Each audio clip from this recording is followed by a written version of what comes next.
મિત્રો, પતિ પત્નીના જીવનની છે ને ખૂબ મજા છે, કારણ કે એમાં ઝઘડાઓ, હસી મજાક, આ તે ઘણું બધું હાલતું હોય છે.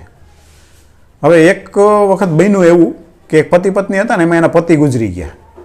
પતિ ગુજરી ગયા એટલે જમના દૂત એને લઈ ગયા. હવે લઈ ગયા ને તો ત્યાં એવી વ્યવસ્થા હતી કે એક દરવાજેથી સ્વર્ગ અને નર્ક બેયના રસ્તા જતા હતા. એટલે ત્યાં એક ચોકીદાર ઊભો હતો અને જે જીવ આવે એને પૂછે, સવાલ કરે, સવાલનો જવાબ સાચો પડે તો સ્વર્ગમાં, ખોટો પડે તો નર્કમાં. એટલે જે ચોકીદાર ઊભો હતો એ બધાને આમ ઇંગ્લિશના સ્પેલિંગ ને એવું પૂછે. એટલે આ ભાઈ પતિ ગુજરી ગયો હતો, એનો વારો આવ્યો હતો. એને ચોકીદારે પૂછ્યું કે તને ગુલાબનો સ્પેલિંગ આવડે છે, રોજનો? તો આ કે હા, કે બોલ. એટલે ઓલો બોલો ROSE, રોજ એટલે ગુલાબ. તો કે હાલો સ્વર્ગમાં.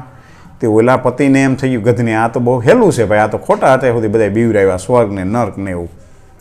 એટલે એવું કીધું ને. હવે એ જેવો એને કીધું કે હાલો સ્વર્ગમાં અંદર આવીને એ ડેલી ટપીને અંદર ગયો ને, ત્યાં ઓલા ચોકીદારને કોકે બોલાવ્યા કે અહીંયા આવો ભાઈ. એટલે ઓલા ચોકીદાર ઓલા ભાઈને કીધું કે 1 મિનિટ અહીં ઊભો રહેતો, જે પોલો પતિ હતો ને એને. એ કે હું હમણાં આવું ત્યાં સુધી તું અહીં ઊભો રહે.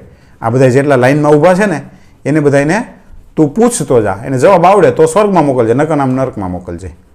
એટલે આ પતિ તો ભાઈ ઊભી ગયો, ઊભો ને એટલે બોલા જે માણસ હતો એને પૂછ્યું. એટલે એને શું કે આ બધા પૃથ્વીલોક ઉપરથી આવ્યા છે તો આપણે શું કામ આકરી પરીક્ષા લેવી જોઈએ. એટલે સીધું એને પૂછ્યું, હાલો બેટનો સ્પેલિંગ બોલ. એટલે ઓલો કે BAT, બેટ. એ કે આવી જાવ અંદર.